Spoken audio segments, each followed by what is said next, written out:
Christ Has Won the Battle by David Wilkerson.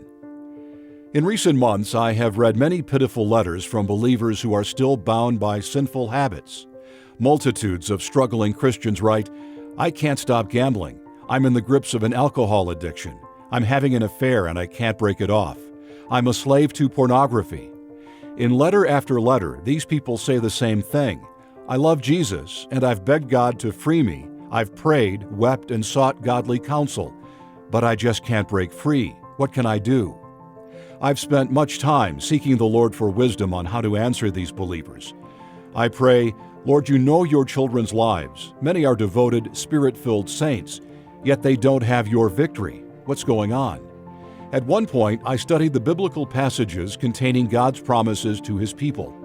I was reminded that the Lord pledges to keep us from falling, to present us faultless, to justify us by faith, sanctify us by faith, and keep us holy by faith. He promises that our old man is crucified by faith, and that we are translated into His kingdom by faith. The one thing common to all of these promises is this phrase, by faith. Indeed, all of these things are matters of faith, according to God's Word. Are you struggling to gain victory by your willpower? Are you fighting the battle in your old nature? Paul points out, "Now to him who works, the wages are not counted as grace, but as debt. But to him who does not work, but believes on Him who justifies the ungodly, his faith is accounted for righteousness." Romans 4:4 and 5. Indeed, Paul says there is only one condition attached to God's promises.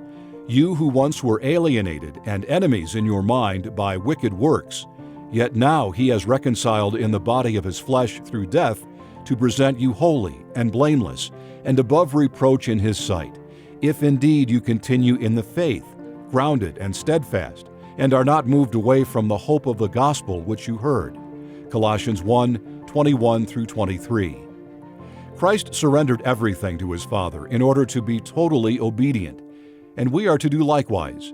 We are to be totally dependent on the Father, just as Christ was. World Challenge, transforming lives through the message and mission of Jesus Christ. Visit us online at worldchallenge.org.